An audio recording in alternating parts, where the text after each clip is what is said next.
Hello everyone, welcome to this session of text book super coaching. मेरा नाम है तुलिका और मैं हूं आपकी यूजीसी नेट पेपर 1 की फैकल्टी। आज के इस इम्पॉर्टेंट सेशन में हम बात करेंगे कि कैसे 3 महीनों में आप अपनी तैयारी कर सकते हैं अपकमिंग यूजीसी नेट जून 2025 के एग्जाम के लिए और क्लियर कर सकते हैं जेआरएफ।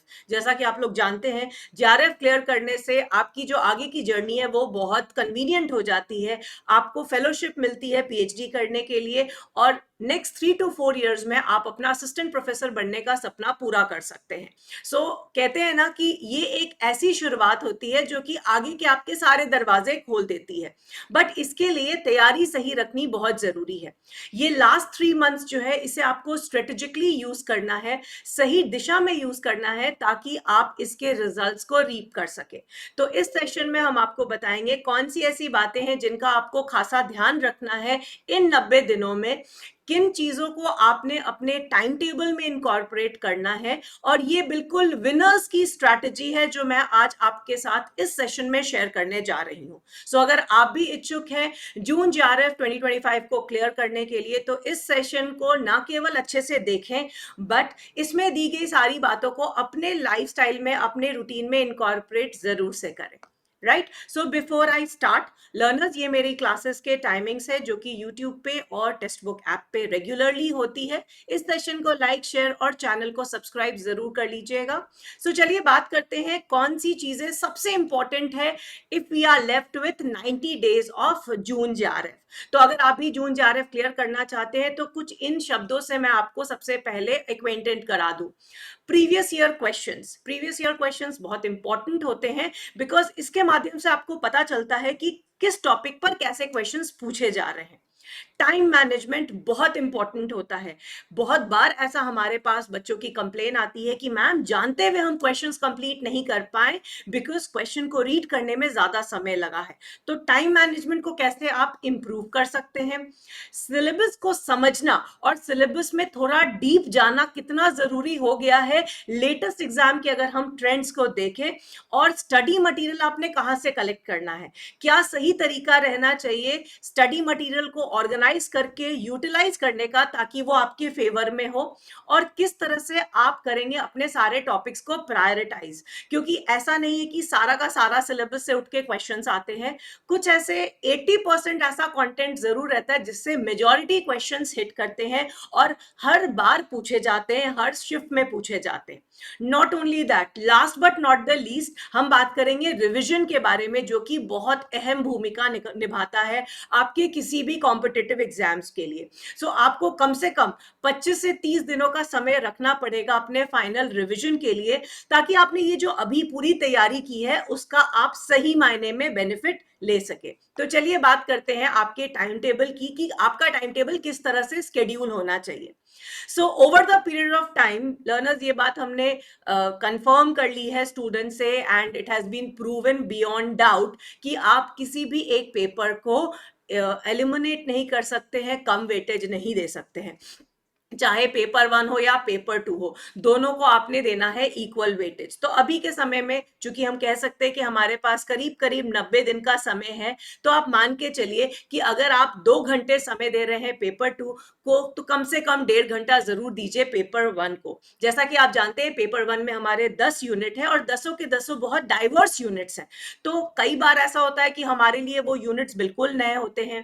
तो my tip for you is कि आप सिंपलर यूनिट से शुरुआत करें, जैसा कि teaching aptitude, communication, higher education, ये सब रिलेटिवली इजी यूनिट्स पढ़ते हैं। जब भी आप शुरुआत करें ऐसे यूनिट से कीजिए ताकि आपको कॉन्सेप्ट्स भी समझ में आए, आपका इंटरेस्ट भी क्रिएट हो और आपका समय बर्बाद ना हो। मॉक टेस्ट अगर आप डेली प्रैक्टिस करते हैं अभी से लेकर एग्जाम तक, तो ये आपकी ना केवल स्पीड बढ़ाता है, साथ ही साथ आपको एग्जाम रेडी कर देता है।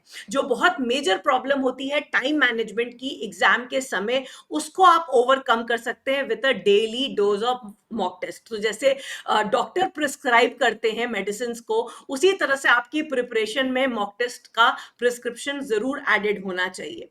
कोई भी, चाहे आप पेपर 2 पढ़ रहे हैं या पेपर 1 पढ़ रहे हैं, शुरुआत में अगर आप बहुत कॉम्प्लिकेटेड यूनिट से बिगिन करेंगे तो कई बार हम विड्रॉ कर लेते हैं। ये ह्यूमन नेचर होता है, अगर हमें कोई चीज टफ लगती है तो हम उसे पोस्टपोन करते चले जाते हैं। सो हमेशा अपना टाइम टेबल में एक मिक्स एंड मैच रखिए। अगर आपने पेपर 2 का कोई कॉम्प्लिकेटेड यूनिट रखा है तो पेपर 1 का सिंपलर यूनिट से शुरुआत कीजिए, सो दैट आपकी रिदम बनी रहे और आप डेली कुछ ना कुछ उसमें कंट्रीब्यूट करें। वीकडेज में तो आप अपना रूटीन कंटिन्यू कर लेते हैं, वीकेंड्स को रखिए ऐसी टॉपिक्स को, ऐसे यूनिट्स को प्रैक्टिस करने के लिए जो आपके मार्क्स स्कोरर हो, जैसे कि मैथ्स, डीआई और आरसी। ये ऐसे यूनिट्स हैं जो आपके मार्क्स दिलवा सकते हैं, नेट से आपको जेआरएफ में कन्वर्जन करा सकते हैं। सो कोशिश कीजिए कि सैटरडेज और संडेज को इन पे फोकस किया जाए और इन यूनिट्स को जरूर से कवर किया जाए ऑन सैटरडेज एंड संडेज। किसी भी यूनिट को छोड़ना बिल्कुल, इट विल बी सुसाइडल। कोई भी यूनिट पूरी तरह से मत छोड़िए। यस, देयर आर टाइम्स जब कुछ स्टूडेंट्स के लिए लक फेवर में होता है, वो एक यूनिट छोड़ देते हैं और बाकी सारे यूनिट से उनके सारे क्वेश्चन सही बन जाते हैं and they are still able to grab a good score, but this is very risky.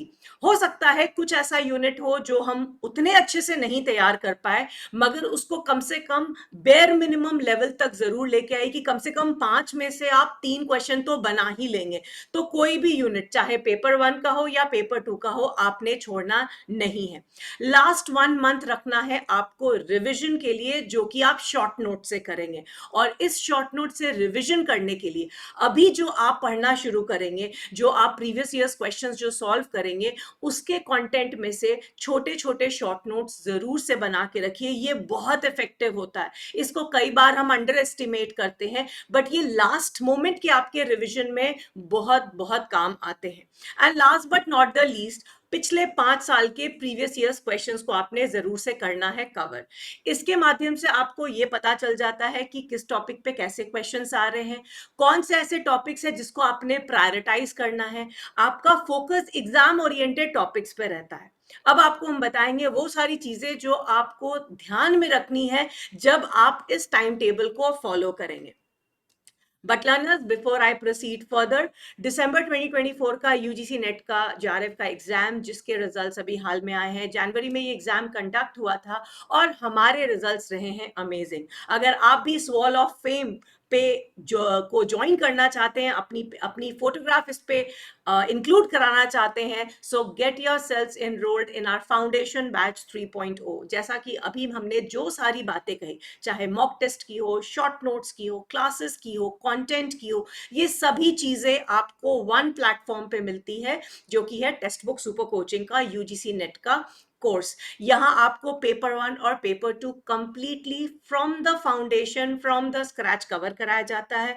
Mock test आपकी रेगुलर प्रैक्टिस कराते रहते हैं, नोट्स आपको मिल जाता है, आपको कंटेंट हंटिंग नहीं करनी पड़ती है। लास्ट मोमेंट जो रिवीजन का होता है, उस समय हम आपको बूस्टर क्लासेस कराते हैं, जो कि हायर ऑर्डर क्वेश्चंस की तैयारी कराता है, आपको बिल्कुल एग्जाम रेडी कर देता है।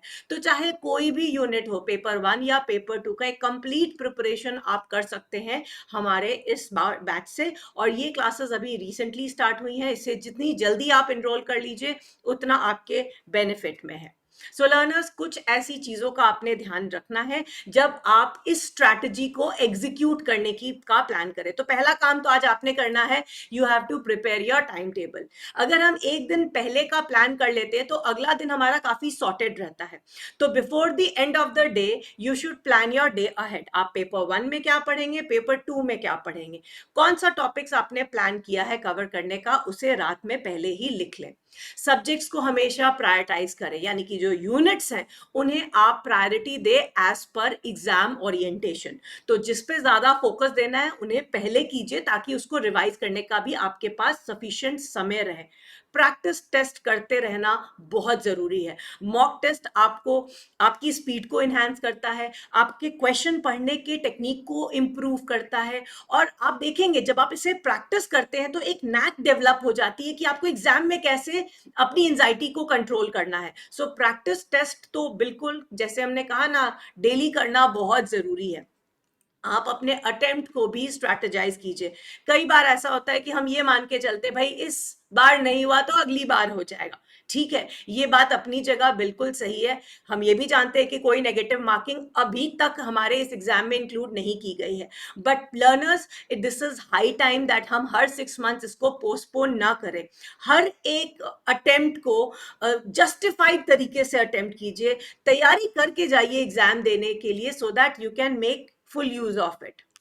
Keep extra time for revision, it is very very important. बहुत बार ऐसा होता है कि हमने एक बार चीज पढ़ी होती है, हमें टेंटेटिवली याद रहता है, रिविजन के अभाव में हम वो एग्जाम में एक्यूरेटली मार्क नहीं कर पाते हैं, क्योंकि एग्जाम में हमारे पास उतना समय नहीं रहता है कि हम बार बार एक ही टॉपिक को रिकॉल करने की कोशिश करें। तो ये इस चीज को परफेक्ट करता है आपका revision. So last 1 month at least 25 days should be left for a final revision of both paper 1 and paper 2। जब भी आप तैयारी करें, जब भी आप स्टडी अपनी शुरू करें, छोटी छोटी ब्रेक्स जरूर लेते रहें, क्योंकि एक बार मोनोटोनस अगर तरीके से पढ़िएगा तो वो आप लंबा नहीं खींच सकते हैं। सो स्ट्रक्चर्ड वे में अपना प्लानिंग कीजिए, थोड़ा कंटेंट को पढ़िए, थोड़ा ब्रेक लीजिए, फिर कंटेंट के लेवल को बदल के, ये आप ही को अच्छे से पता है कि which topic interests you more. So कहते हैं ना कि इसकी जो स्ट्रैटेजी होनी चाहिए वो आपको खुद अपने हिसाब से बनानी है कि मैं ये टॉपिक का पहले कवर करूंगा या कवर करूंगी। जो भी आपने टाइम लिया है, राइट, सो उसका बिल्कुल बेस्ट यूज कीजिए। ये जो 90 days हैं, इसको क्रैक करने का सही तरीका है to plan and prepare it from day to day, right. There is no tomorrow, ऐसा कुछ नहीं कि हम कल का हर चीज का प्लान करेंगे, प्रोकेस्टिनेट करेंगे कि भाई हम ये वाला टॉपिक अभी समझ नहीं आ रहा है तो हम आखिरी में कर देंगे, तो बाद में कोई ऐसा मिराकल नहीं होने वाला है। So you have to make very powerful use of the time, do not waste time. ज्यादातर बच्चे ये गलती करते हैं कि सबको ये लगता है कि भाई अभी टाइम है हमारे पास, हम आखिरी में कर लेंगे, हम 15 दिन के बाद शुरू कर लेंगे। So that is absolutely incorrect. ये अभी का समय वेस्ट किया हुआ आगे जाके बहुत एक्सपेंसिव होता है। सो बेस्ट यूज इज कि you start preparing well in time. जैसे अभी हमने कहा कि 90 दिन रह गए, हर एक दिन कीमती है, हर एक दिन के लिए कुछ काम रखिए और उसको डे एंड तक जरूर पूरा कीजिए, उसको अगले दिन का पाइल ओवर में नहीं डालिए। Distractions have to be removed whenever you are doing your preparation. So चाहे वो सोशल मीडिया हो या किसी भी तरह का डिस्ट्रैक्शन हो, इसको आप जितना मिनिमाइज कर लीजिएगा उतना ज्यादा you can convert your results into positive marks और आउटकम्स, राइट। तो इन कुछ बातों का आपने रखना है ध्यान। Learners, for all important updates, चाहे वो यूजीसी नेट से रिलेटेड हो, पीएचडी से रिलेटेड हो या असिस्टेंट प्रोफेसर से रिलेटेड हो, टेलीग्राम ग्रुप हमारा ज्वाइन कर लीजिए। हम टाइम टू टाइम आपके लिए इंपॉर्टेंट सेशंस लेके आते रहते हैं, सो दैट आपकी जो ये प्रिपरेशन है that can be streamlined and can be brought on the right track. So learners, last but not the least, our foundation batch 3.0 is going live, which will prepare you for June 25 exam in a very structured manner with theory and MCQs. So I hope आपको ये आज का session insightful लगा हो, important लगा हो। कोशिश कीजिएगा जो सारी बातें इस सेशन में कही गई है उसको आप अपने day to day time table में, रूटीन में इनकॉर्पोरेट करें, so that after 60 days you can make a big difference, right? My wishes are with all of you. In case of any doubts, do let me know in the comments so that मैं आने वाले sessions में उसे take up कर सकूं। All the very best everyone. Don't forget to like, share and subscribe, and I'll see you in the next class. Bye bye.